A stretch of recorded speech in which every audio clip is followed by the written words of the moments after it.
With that, I think I'm going to turn over to our keynote presenter, Dr. Satu Limaye. He's the Vice President of the East-West Center and the Director of the East-West Center in Washington. He created and directs the Asia Matters for America initiative and is the founding editor of the Asia Pacific Bulletin. He has a doctorate from Oxford University, where he was a George C. Marshall Scholar, and has published and written widely and briefed Congress and been an active and leader in Washington about how we engage with Asia more generally, including with India. So I'll turn it over to Dr. Limaye. And just to flag everything everywhere all at once. Our president is about to go for the funeral of the Pope in Rome, which will be his first foreign venture since taking office some 90 days ago. But I was just thinking, what's the Indian Prime Minister done in the last 4 months, since roughly the same overlapping time? So he's been to France, the United States, Mauritius, Thailand, Sri Lanka, and Saudi Arabia. Incoming, he has welcomed the Singapore president, the Emir of Qatar, Bhutan's prime minister, the president of the EU, New Zealand's prime minister, the president of Chile, and the US vice president a couple of days ago. India's military last week held the largest ever 6-day naval exercise with 6 or 7 African countries' naval forces. And in multilateral diplomacy, India just this year, according to its foreign ministry, has 30 multilateral engagements, including straddling, as Ned mentioned, the BRICS, but also the quadrilateral security dialogue, which I know we have a special panel on. And we've got a report on the Quad for your consideration as well. So just suggest to you that India is playing very broadly. And the numbers that Ned brought to bear are so illustrative of the complexity of India's position. On the one hand, it's the 4th or 5th largest, depending on how you measure these things, economy in the world. And yet it is a very small per capita, given the size of its population. Its relative weight in the international economic system is quite limited. And you can do this through all kinds of slicing, dicing, racking, and stacking of the quantitative data. So India is an important manufacturing base, but it's only 2.8% of the world's manufacturing base. So relatively modest, has a very high ceiling of possibility and promise. What I think is most interesting about India, beyond its historical, civilizational, and cultural importance, which is undeniable, whether it's language, art, religion, culture, modernity, contemporary influence, is that India, over the last 70 years, we're approaching here the 75th anniversary of Indian independence in 1947, that India has been characterized by very little internationalism and by heavy insulationism, what I call insulationism. It has been a highly selective and protective role internationally. And only briefly, for approximately 5 years, 10 years after independence, India sought to play an important role in the non-aligned movement, which it just happens that this is the 50th anniversary, 70th anniversary, beg your pardon, of the Bandung Conference in 1955, hosted by Egypt's Nasser, then President Sukarno of Indonesia, and the first Indian Prime Minister Nehru. So we're at a very different juncture, and India is re-emerging in internationalism over the last decades rather than a continuity. And I think that's one feature that very often gets overlooked. The second important feature of India's internationalism is that India, because it is everything everywhere all at once, is spread very thinly in the world.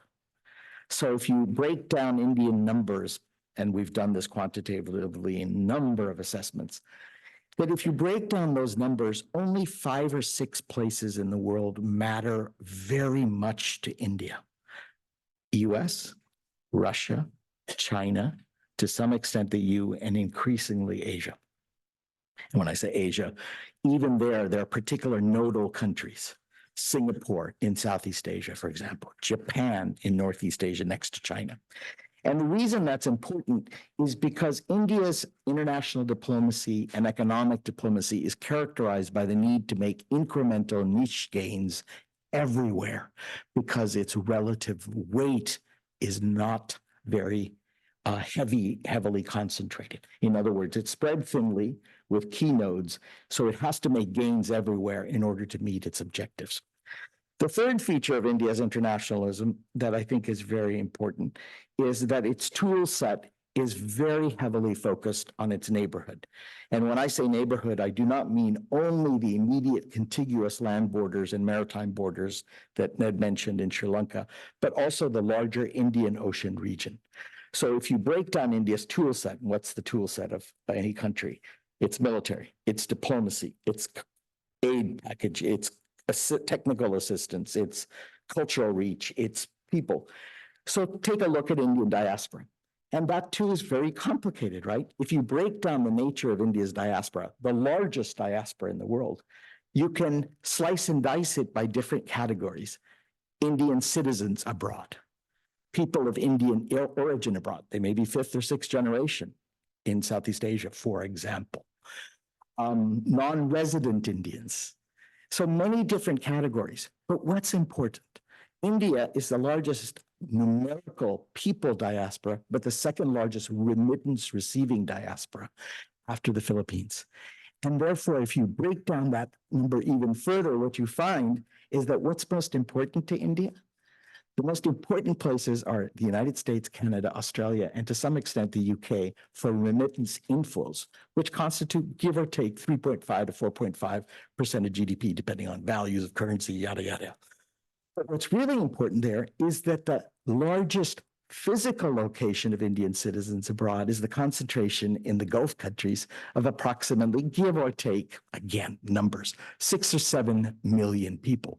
They are not only important because they're such a large size, because they're very important in their implications for local communities and vote banks and relationships of families in key electoral districts, particularly in India's south. So I just wanted to end by saying on this note that what is really important to understand about India is that we can do a number of cuts and slices and dices and racks and stacks, but what really stands out to me are three features about India's internationals. The revived internationalism that was largely insulationist for 70 years. Second, it's growing but still very thinly distributed internationalism. And third, the growing importance of key countries. And it is to those key countries that I now turn. So if you look in India's South Asian neighborhood, it's characterized by a feature that you do not see in Southeast Asia, for example, which is severalfold. And let me point those out because I think they're very important. As Ned showed us on the map, India sits at the center of the South Asian sort of landmass, the breakup of the once British Empire in South Asia, including, by the way, Myanmar, which is many times put in Southeast Asia, but really belongs, I think, in the historical tradition in the British Empire of South Asia. But nevertheless, the important point here is that no South Asian country shares a land or maritime border with each other, but India shares with them all. Second is that India's asymmetry relative to other powers, economically, militarily, diplomatically, population size, geography, etc., is massively disproportionate, far more asymmetrical than, for example, in Southeast Asia between Indonesia, which is by far the largest, most populous state in Southeast Asia, but not that asymmetrical with Vietnam or Thailand or others in other categories. And does not have that physical context because the Indonesian archipelagic state is much different in its relationship to mainland or maritime Southeast Asia. The third feature that I would suggest that's very important about South Asia is that there is no safety valve, as in Southeast Asia, where there's the ASEAN, the Association of Southeast Asian Nations, where the 10 countries, they don't do a great deal of things, but they do manage their relationships using bilateral and that mechanism of ASEAN, with which the United States is, in fact, we are a treaty partner of the Association of Southeast Asian Nations. But in India, the South Asian Association for Regional Cooperation simply doesn't work. And that's largely due to the ongoing conflict between India and Pakistan. and the disputes even amongst the other South Asian countries amongst themselves. So they don't have a kind of safety valve of a regional organization. And finally, South Asia differs from many other regions because it's very low level of commercial integration, trade, investment, travel. For many of you who've traveled through South Asia, you often have to go back to a nodal place in India in order to get to some other South Asian country. You can't easily fly from Colombo to Dhaka, or, it's getting better. Certainly it's getting better, but it still remains quite limited, unlike, for example, in Southeast Asia, where you can literally leave every 45 minutes from an airport in Southeast Asia to another Southeast Asian capital. Now, South Asia linkage is quite linked to India's global South relationships. As I said, in 1955, India was at the heart within Egypt and with Indonesia in starting this global non-aligned movement in the context of the bipolar Cold War. But essentially, after India was defeated in the 1962 border war, and Zhou Enlai showed up at the non-aligned movement in Bandung, and Prime Minister Nehru died soon after. I think it was April or March, I forget now, it was 1964. India began to turn very much inwards. And as India turned inwards and China turned inwards in terms of its Cultural Revolution and then the Great Leap Forward, et cetera, both countries took themselves off the non-aligned stage. And the non-aligned movement existed, but was not particularly influential because two of its key character players had essentially left the scene, China and India, in my judgment. Today, the global South is in a very different position. And so when people say India will be a major factor or force in the global South, yes, it's a very influential and important and active player, to be sure. But the global South in many ways has surpassed India's position in 1955. So countries like Vietnam, Indonesia, Thailand, even some African countries are now in a very different position in a very different world than operated. So I remain watchful, but not convinced that that global South can be reconstituted in the same way for reasons that I will articulate later. So basically, India now faces a challenge for global South leadership, not only with China, which everyone points out, but it also faces an enormous challenge vis-a-vis the United States, the EU, Japan, and other players, including the very, very active roles of the Gulf states and the global South, which you just have to see. In fact, Ned mentioned the BRICS, but 4 countries in Southeast Asia have either joined or on deck to join the BRICS now, expanding that grouping, which started out as Brazil, Russia, India, and China, to include Indonesia, Malaysia. Someone will know the others. I can't think of them off the top of my head. But in any case, so we should be watchful of this global South role. Let me just check my time here. Okay, so far so good. Let me turn to India, China. In my judgment, there are 3 fundamental contradictions in the China-India relationship. We can get to all the details, the border war, the conflict, the border war in 2020 that's now being sort of thawed. But structurally, there are 3 fundamental problems. The Sino-Indian relationship broke down in the late 1950s and led to the 1962 war and was not re-normalized until 1988, when then the Prime Minister, Indira Gandhi's son, Rajiv Gandhi, went to Beijing. In 2020, just a few years ago, the border took on a new tone. There have been lots of clashes on the border, crossing of lines of actual control. It's very rough territory. It's not demarcated. You're not sure where it is. Sometimes it was purposeful. Sometimes it was accidental. People didn't know where they were on the map, et cetera. But in 2020, it was very clear that there was an active campaign to start a war. And for the first time since 1962, there were deaths in the Sino-Indian border conflict in the eastern part. So that conflict, bilateral conflict, seems to be about the border and is, of course, about the border. But I would argue that the fundamental issue of the bilateral issue between China and India now is the disposition, ultimately, as it was in the late 1950s, about the fate of Tibet. And the struggle over who controls that southern plateau in Tibet what Indians call the state of Arunachal Pradesh and the Chinese authorities call southern Tibet. So this ongoing issue is about land, it is about territory, it is about border lines that were left over from colonial history and undemarcated. But the central issue is about borders, and it is about the watershed in the Himalayas controlling the downflow of the riparian systems that constitute both the Indus Waters Treaty that was suspended by the Indian government as a result of the attacks this past weekend, and the Brahmaputra River, which starts in this, what the Chinese call Yarlung Zangpo, that starts in southern Tibet, takes a hairpin turn through what Indians call Arunachal Pradesh, and runs down and becomes a critical life source, not so much for India in Northeast India, but primarily for Bangladesh, around which 75% of its people depend upon this river, the Brahmaputra. The second fundamental strategic problem or structural problem in the India-China relations is economic. India and China started, give or take, roughly equal in terms of their relative economic weight.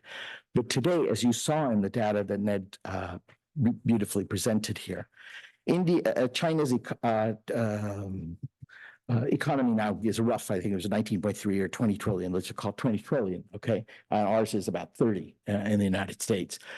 India's is 4. The asymmetry between China's and India's economy is growing, not closing. Now, it may close. It could well close, but it isn't closing. We have to figure out what that means and what that implications are for that. And that is a second structural factor. The third structural factor is that China is a strategic threat in India's perception. One, because of the southern Tibet, the Tibetan Plateau, and the Dalai Lama's succession issue, and of course the border and territories. But it's also a structural threat to India from Indian eyes because China is so influential and growingly influential in its neighborhood of South Asia and the Indian Ocean, and can use Pakistan to tie down Indian capacities, capabilities, troops, resources, and attentions, as the attack over the weekend suggests. So it faces the structural problem of the strategic for a very low cost, for a comparatively, in strategic and defense terms, low cost. China can tie down a lot of India's resources into South Asia and the Indian Ocean. We anticipate, and I'm just speaking in my personal capacity, obviously, that China will soon have the largest number of ships, naval ships in the world, and we anticipate that within the next decade, China will have at least one aircraft carrier battle group floating in the Indian Ocean at any given time. And India is some way away from meeting that, even though India is developing rapidly its submarine capabilities and anti-submarine warfare systems. So that's China. In this context, I'd simply like to touch a little briefly on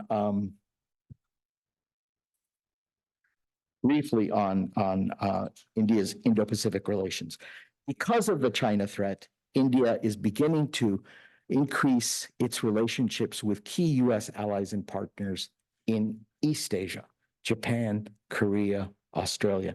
That's to some extent what the quadrilateral security dialogue amongst the U.S., India, Australia, and Japan is about. But I want to warn, India's primary impetus to be in the East Asian region is not containing China. It is a factor in India's East Asia relations, but not the driver of India's East Asia relations. India began to turn to East Asia at the end of the Cold War because India was utterly isolated from the 3 regional trading blocs of the North American Free Trade Agreement, the European Union, and the East Asia Economic Grouping, and because India had lost the support of the Soviet Union in the UN Security Council and was looking for alternatives to make up for the changes systemically at the end of the Cold War. So it's not excluding that, but it would be a mistake to assess that China is the only driver of India's relations in East Asia. Let me then conclude with the US. I think that everyone knows that US-India relations improve. So it's more interesting to suggest what are some of the challenges that remain in our relationship. First, India is very reticent to dock onto US global primacy and global leadership. Now, let us leave aside and park for the moment the question whether US wants to be a global primacist or leader. That's a different question. But India, regardless of whether India wants, US wants to, we want to or not, they do not want to dock onto that project if it exists. Second, they will not become a formal treaty ally in the way we have treaty allies in NATO, Japan, Singapore, Australia, Korea, etc. Third, India will seek strategic autonomy. And the difference between India and our allies, people always ask me, what's the difference? Isn't India kind of an ally? My view would be that our allies, Japan, Australia, NATO, et cetera, seek autonomy from within an alliance structure. India seeks autonomy outside of an alliance structure. And that's a distinction with a difference. And finally, there is an issue of how much role India will play in the US-China strategic competition. Again, I leave it to the room to discuss whether we are in the US and committed to a US-China strategic competition. We've heard different things from different officials, and we're at a point where we're watching how much competition, what kind of competition, on what, with what effect. So the bottom line is that while the US-India relationship has improved enormously, one should not expect that India has choices only of the US in the emerging international system. It has many other choices. Autonomy, please don't laugh, deals with China, or at least a bargain with China. It has other partners in Asia that might seek a greater role with India if the US retreats into more insulationism. So there are alternative alignments that are scenario built and that have enormous implications for the United States, whether that be military implications for access, rotational forces, deployment of our troops, et cetera. And we've looked into those very, very, very carefully, as you can imagine. So in closing, I would simply say that India is incredibly internationalistic, but its internationalism is incredible, because it is of a very different kind than the one we're accustomed to. And it's become increasingly hard to predict because India does not act in a vacuum, and its internationalism will be contingent and conditional in part on the world that the US seeks to articulate in the coming years. Thanks very much.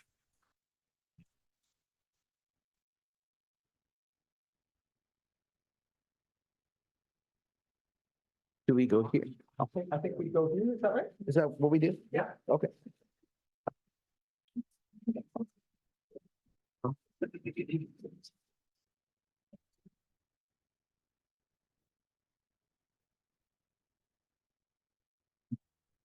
Thank you. Thank you, Dr. Limaye, for that exceptional briefing. I'll just say, as somebody who's done work on China and India and is starting to work on Southeast Asia, it's very unusual for somebody to be able to speak as fluently and competently across that range of areas as what we've just heard right here.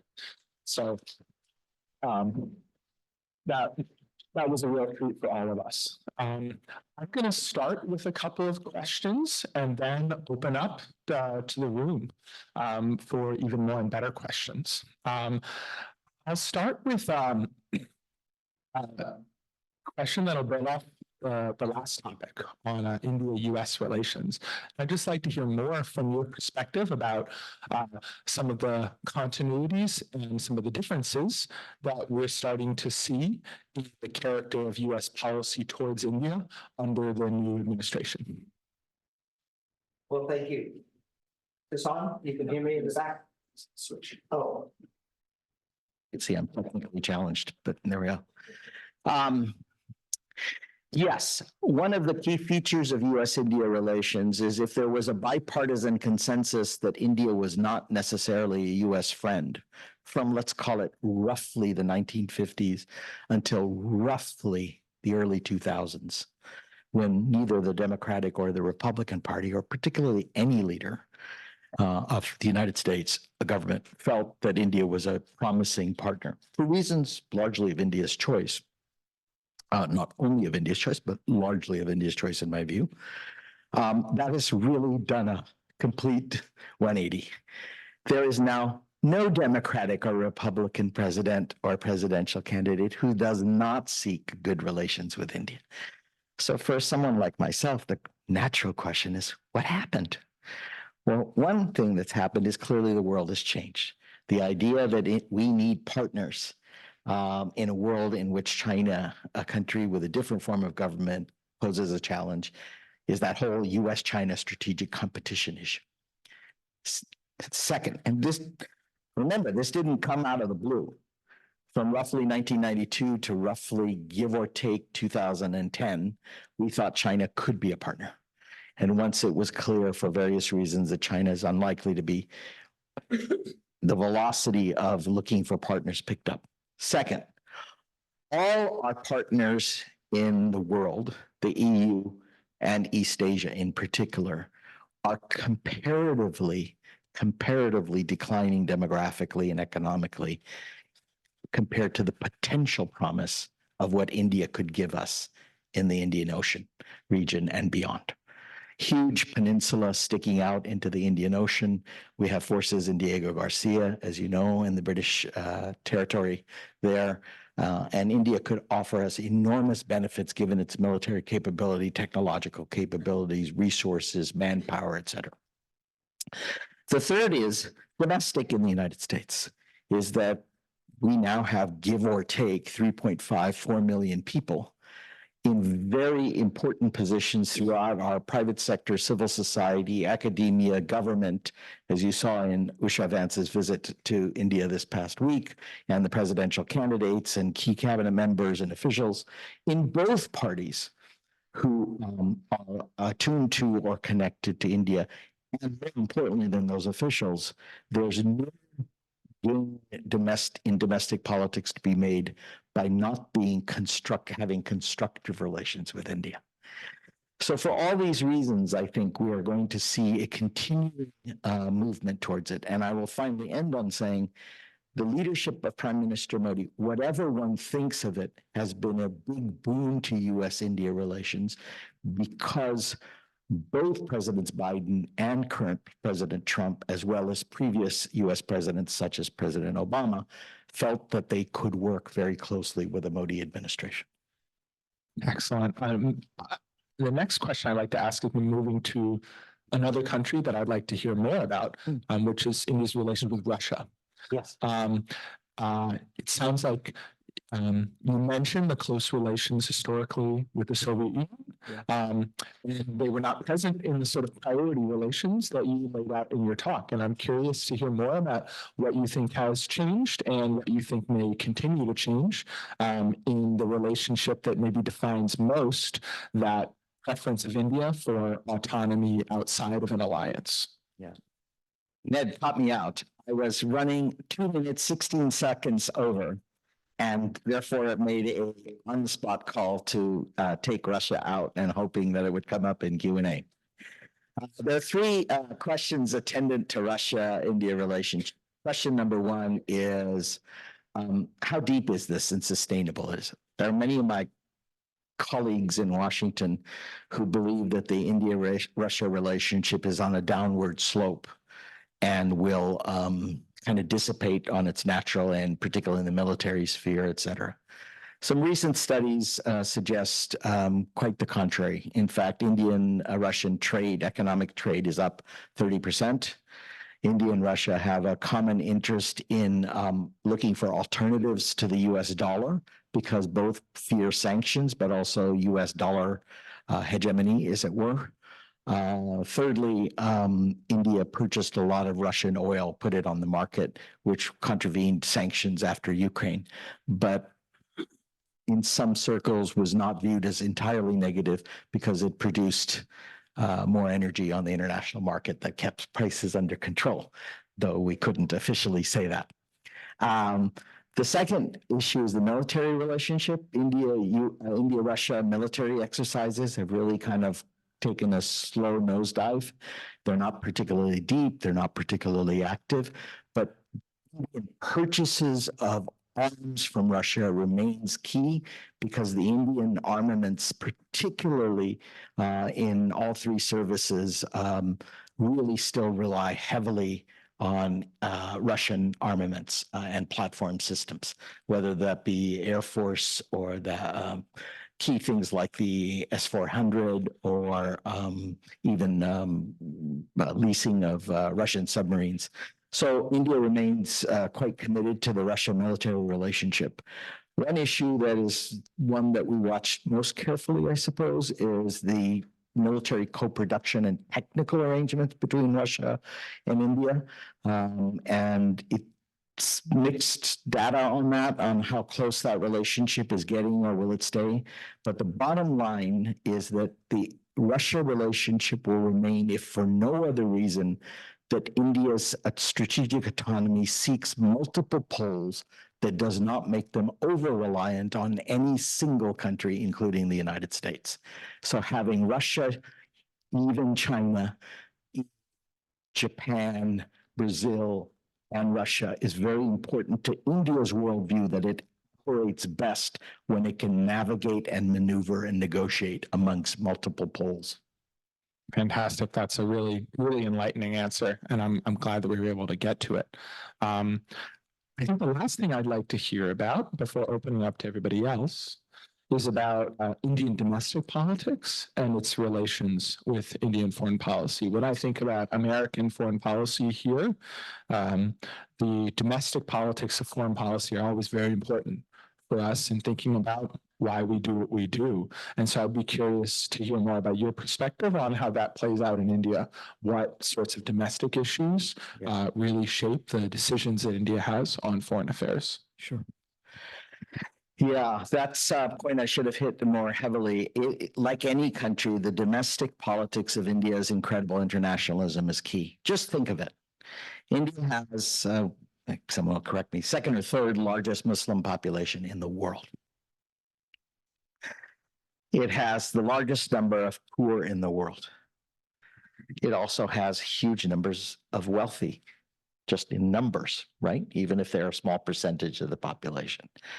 It sends moon missions, but also requires basic infrastructure. All of the things that Ned pointed out. Those domestic currents are critical in India. And it is my interpretation, and in a piece that I think was sent to you, Ned, for background on India's incredible internationalism, is that my belief is strategic autonomy was designed, of course, to give Indian foreign policy, defense, military security a role between multiple poles in a bipolar Cold War context. But strategic autonomy or non-alignment was also designed not to muck up the internal politics in which you had communist leading governments in India, socialists, right-wing Hindu nationalists, secular Indian National Congress party members. In other words, India is a very vibrant, robust democracy with multiple threads of ideology, history, religion, caste, etc. And those complexities can be navigated just as the international environment can by not picking a winner. It's domestic management. So let me give you one empirical fact that has always been at the back of my mind, which absolutely I cannot prove explains India's reticence about being too internationally involved. India has a diplomatic service approximately the size of Portugal and Finland. Approximately, give or take, 1,200 members of the Foreign Service. It ranks 11th on the Global Diplomacy Index, 170th on the Passport Power Index. And the reason I mention that is because I think if India wanted to, they could put 10,000 diplomats in, but they don't. And they don't because it's not a fundamental priority of the state. It is necessary to domestic development, but it is not the starting place for domestic development. And if you look at Indian trade investment patterns, they're very small fractions of India's GDP. Unlike any other Asian country, India's GDP ratio from different sectors, agriculture is 30, give or take 30%. It's very much like ours. 70% of our GDP is by domestic consumption. India's is similar, exactly contrary to most Asian countries, where it's reached somewhere between 75 and 100% based on trade. Excellent points. Makes me think of one sort of parallel nugget from the climate and energy world, which is what I focus on, which is that the number of formal climate and energy focused people in the Ministry of External Affairs is, I think I was hearing in my last trip to the fall, about 1 or 2 or something like that. But I say climate and energy, really should be just climate. I suspect there's a larger energy portfolio. But climate is never a top priority for any state in its international affairs, but at the same time, I think it reflects exactly what you were describing. Let's open the floor up to questions. If you could raise your hand, and I think we have some runners who can find you and give you the microphone. And please just make sure that you get to the question as part of your question. Well, thank you both. We haven't talked about Pakistan, so let's talk about Pakistan. Sure. What can we expect in the next, say, 15 or 20 years in terms of the relationship between India and Pakistan? Will it continue with all its troubles more or less stable, given the chronic instability in Pakistan political circles, not to mention gigantic floods and economic disasters that have happened? Or is there any way that you can see some sort of stability coming internally in Pakistan and leading to a stronger and more positive relationship between the two countries? And before you answer that question, let's maybe, I want to see a show of hands for anybody else who has questions here, because if we have a lot, maybe we could take a couple at a time, and then Dr. Limaye could answer at a couple at a time. So any other people who have questions for me to get a sense of, okay, got one, okay. And there are 2. Okay, let's start with that one question, and then we'll go through the next ones. Yeah, 15 to 20 years. I generally, we do these short-term analyses, 1 to 3, and midterm 3 to 5.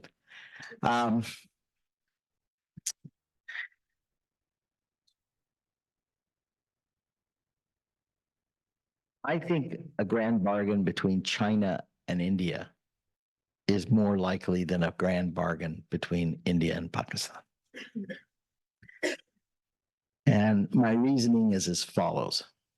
One,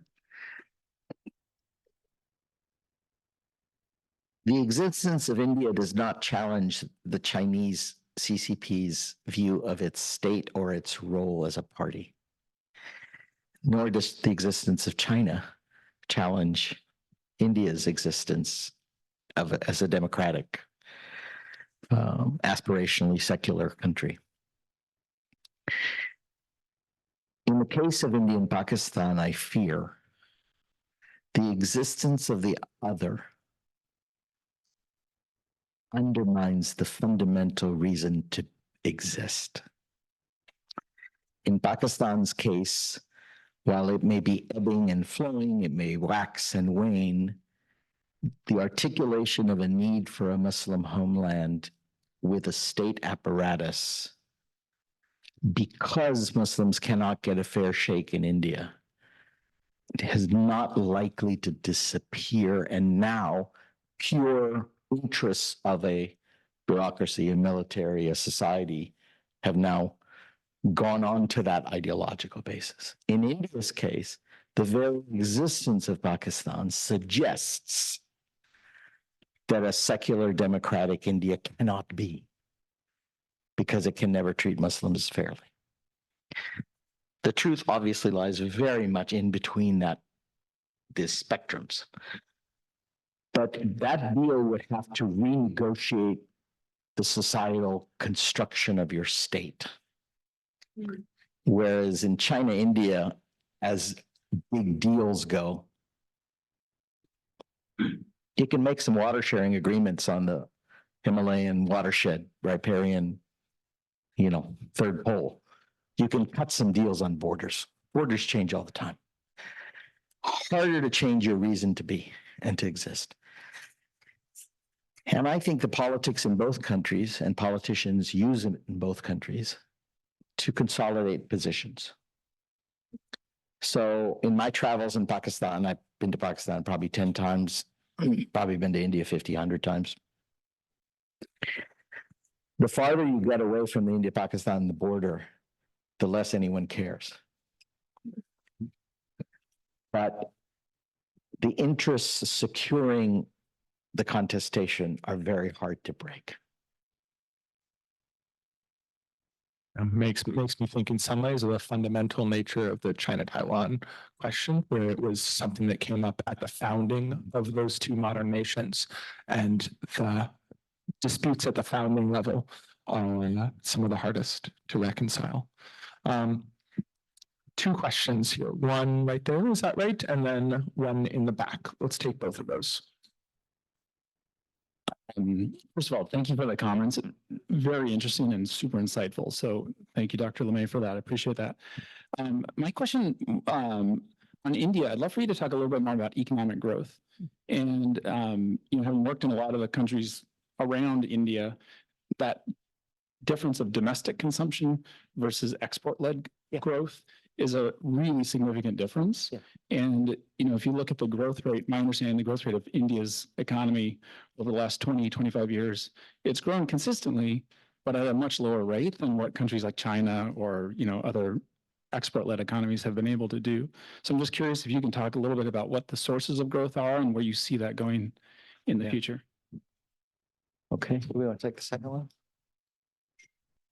Just building off that first question a little bit, could you provide more context and background on the deaths in Kashmir and just the history of that conflict, what's happening there? Okay, maybe a little bit, Yeah, I'll try to do a little bit more on that. Would you mind terribly if I started there, because there's a segue into the first question. The only exception to a possible India-Pakistan deal between Delhi and Islamabad is one, and I'm happy to share this piece, it's totally in the public domain, was a piece that I was asked to write, whether the US should mediate a grand bargain between India and Pakistan. The US would offer its offices to cut a deal. Why? What would be in our interest? Our interest would be no war between India and Pakistan allows us to have partnerships with both India and Pakistan for Middle East, which was part of our central treaty organization, and India in this emerging challenge in China. I'll just say, to close that and to link that to the India-Pakistan piece, I began the piece absolutely convinced that the United States should mediate a deal between India and Pakistan and put our cards on the table, our resources on the table. And you can imagine this piece was going to appear in the public domain, and I knew what I was going to get from my friends, colleagues, both in the US system and Pakistan and Indian systems by making this case. And after about 3 months of trying to argue the case, I ended up exactly opposite of where I started and made the calculation that we should not enter into this negotiating this grand bargain. So that's the one caveat I would add is it's conceivable that someone from outside could offer some things that would make that deal more possible for Islamabad and Delhi to accept. As to the history, as the poet Eliot said, history is full of many cunning passages and contrived corridors. I'm not going to pretend to understand all of it. I'm not an expert on the India-Pakistan dispute, except to say that this goes to the heart of the separation of the British Empire in South Asia and the attendant nationalisms that arose out of the dissolution of the British Empire and the complicated politics of the independence movement and the leaders who then felt it was necessary to form a Muslim homeland, and those who believed that there was no need to form a Muslim homeland because India could accommodate the people of both. And these arguments get very fractious, very intense, and very complicated. So, for example, Indians would say if Pakistan is the homeland for if Pakistan is the homeland for the South Asian Muslims, there was West Pakistan, which is today what we know on the map as West Pakistan, and there was East Pakistan, right? Which is today Bangladesh. Why did East Pakistani Muslims break off from West Pakistan? So clearly, a homeland wasn't enough. Pakistanis will reasonably argue Indians are unsafe, Muslims are unsafe in a secular democratic India, allegedly secular democratic India, because look what's happening with the rise of Hindu nationalism. Both are true. It's hard to make a case that there can only be one homeland for Muslims when there are more Muslims in India than in Bangladesh, or maybe not quite, but someone will rank and stack the numbers, but second, third, fourth, whatever it is, Indonesia, Pakistan, India, Bangladesh, some order like that. So clearly that can't be true. And it is also undeniably true that Muslims are under pressure and in some cases threat in India because of religious nationalism. How those nationalisms got translated into state structures is what I spoke about to our colleague here, is that now it's become a state-to-state, national-to-national relationship issue with a whole bunch of vested interests, a whole bunch of relationships. And you got to ask the question, the current situation is bad. Always the question to ask in international affairs is this is not an optimal situation, but are alternatives potentially far less optimal? And changing that status quo now may be far more grievous than the stalemate of today. So this sounds very, very crude and calculated, and I don't know how to express this well. It's a terrible attack. But if it can be held below the threshold of war, if it can be managed, then maybe it's not a entirely unoptimal situation, right? It's stasis. It's not an ideal stasis, but one that can be managed if it can be held under the threshold of war. On a much more brighter note, look, India's economy structure is really quite fascinating. You have hundreds of millions of people employed in a rather inefficient agricultural base. I spent a lot of time going through little cotton plantations throughout central India. And it's just really kind of amazing when you think about India on the one hand with these small plots of land, with these inefficient agriculture, and then you think of the breadbasket in Punjab with granaries and huge agribusinesses and incredible ability to produce agriculture. So as with everything with India, a country of 1.3 billion people or 2 billion people, there's truth to that. India's population is growing, yes, except it's declining in real terms in 4 states in southern India. India is a secular democratic republic, yet 2 of its governments are led by communist governments whose chief minister is named, and I make it not up, Stalin. Lucky you couldn't make it up. You can be in a car in India taking a tour of southern India, and your driver can be named Joseph, who has to stop at the chapel to do his prayers. And the guide, his name is Lenin. And he's a very devout member of the Communist Party of Kerala. So India contradicts, it confounds, it's complicated. So you have this inefficient sector, then you have a service sector, which is quite strong, right? In computers and a whole bunch of areas. The fundamental problem, as I see it, and I'm not an economist, not a specialist on this, is threefold. India still believes that managed slower growth is more acceptable to managing domestic politics than the inflow of fast growth that could disrupt politics and interests within India. No country is immune from this. No country is immune from this. We protect, Vietnam protects. The question is degree of your businesses, your political communities, your vested interests, et cetera. And I was posted to Japan for 3.5 years of my life, and I'll never forget what a Japanese sociologist explained to me. And I wasn't an India expert at all, but this Japanese sociologist was. And he said to me, it's something I'll never forget. He said, you know, you're misdiagnosing the problem because you're an American. You think that growth efficiency is the prime optimum end. But in India's system, he compared China and India at the time. This was roughly mid-90s, when India was beginning to reform its economy. He said, China looks utterly stable on the surface, managed, controlled, directional, but is given to huge shifts in tectonic plates. 49 revolution, great leap forward, Cultural Revolution, great leap, 4 modernizations, big, huge societal leaps. India looks utterly chaotic on the surface. What did our former ambassador to India once say in his book, An Ambassador's Journal? India is a 3-ring circus.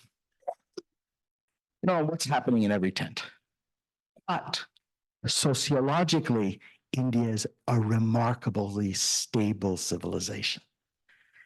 It simply moves glacially with reforms and accommodations and insurgencies and rebellions and state contestations, but it doesn't collapse.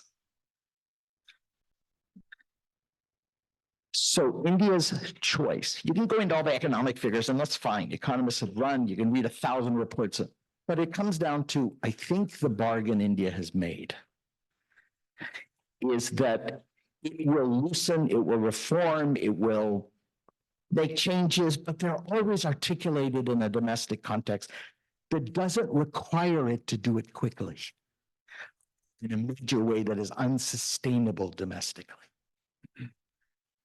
And it's the old question of the hare and the tortoise. Who will win the race in the end, right? And an Indian foreign minister once said to me, you know, in India, we venerate many gods. Lakshmi, the goddess of wealth, is only one of the gods we venerate. So there are other priorities too, is what he was telling me. So that's my answer to an economic question. I'm not looking at insurance rates or changes in input for semiconductor industry. There's plenty of studies on that. I can't add anything to that. I think there's a bargain here. And is it the right bargain? The question is it the right bargain? I used to argue there was the wrong bargain because India was being left behind. But over the past decade of growing populism, nationalism, deglobalization, and global fragmentation, maybe India's bargain isn't so wrong in this era. I don't know the answer to that. I have no idea. But I'm beginning to reassert my conviction that India was moving too slowly. That point about what is the growth path of the future for the developing world is one that's is a question that's facing India and many other countries at a time when the fastest growers of the past 50 years have been the export-led economies that have leveraged global trade to supercharge their economies. And that pathway is looking more challenging in the future. So fits neatly with that point you were making at the end. I think we have, let's see, we have a question in the back there. Any other questions? Okay, one in the front and then one there. Okay, let's take those 3 questions.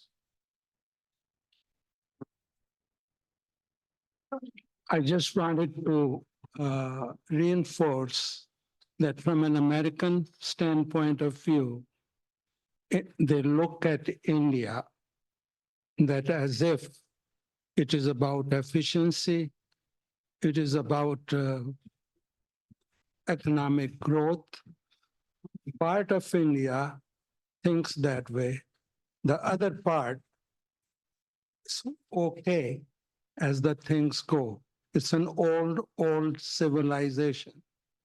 And when even in, I am a product of partition, 1947. There have been wars between India and Pakistan. There has been many instances where we have fought with each other, but there is one thing in both the countries, if you move away, as Dr. Limaye said, you move away from the border, there is so much of goodwill in both countries, which takes these things, a very significant part of the population or governance takes into consideration the diversity of the population based on language, based on religion, based on million other things, caste, social status, you name it. And India has to be looked that you can go to Taj Mahal, one of the very beautiful building, but next door there is a hut, which you might think is very poor. Why? But you cannot have that question in India. It just manages itself. And its progress is based on its civilization and also the British Raj of 200 years, where our forefathers in the 50s or 47 invested to be self-sufficient as much as really possible. So education was emphasized. I'm very sorry for interrupting here. It's just we have two more questions that we want to get to, and we got about 4 minutes here. So if you have a question, then wonderful. Otherwise, I think we should probably move on to the next questions. Thank you. Thank you.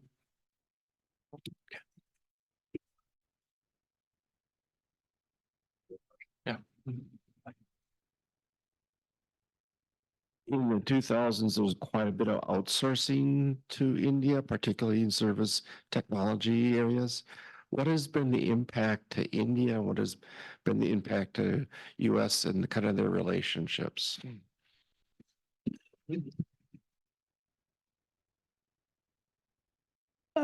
This may be somewhat related, and Dr. Limaye, you talked about the last decade, last 10 years or so in India. My question to you is, India's prime minister has been continuous in those 10 years, 12 years. In US, we have had Democrats, Democrats, and now Republican back.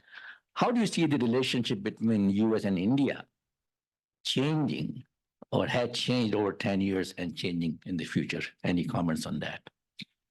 Excellent questions to wrap up on. And we have, I think we should do that with about 2 minutes in total on those two.